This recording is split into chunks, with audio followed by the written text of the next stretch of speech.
Hello, ladies and gentlemen, allow me to introduce myself.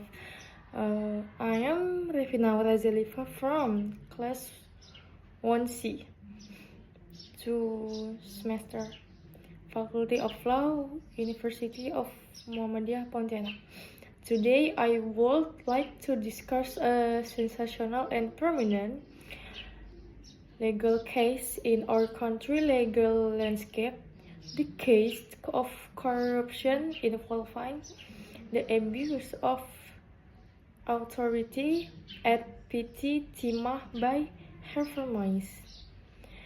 This case not only illustrates how the law operates in our country, but also reflects how those who should be responsible for social accountability are increasingly perpetrating acts of corruption against the state. This corruption case involves investigation and trial conducted to punish acts of corruption against the state. The relevant law is criminal law, especially corruption crimes. According to Liputan 6, the verdict is final and Harvey Moise has been sentenced to 6.5 years in prison. The general public believes that the punishment received by Harvey Moise is appropriate, fitting, and not too harsh. However, where do we stand? I believe we should stand with a judgment based on law enforcement, not emotional frustration to render punishment.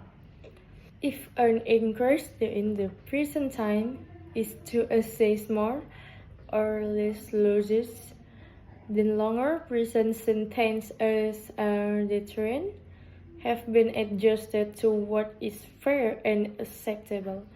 Of course, this does not exclude non-fiscal losses. There is no more convincing argument than studying information about the natural resources sector, which Indonesia is rich in. Corruption in this file is reported by Transparency International to amount to trillions of dollars in losses, plus stunted sustainable development. This is a critical point of the exploitative phenomenon of corruption that must not happen again. Therefore, I urge you all to support anti-corruption movement in Indonesia. Ensure that every corruptor, regardless of status, face formal chairs. Only then we transition to a better, more just environment for all generations to come.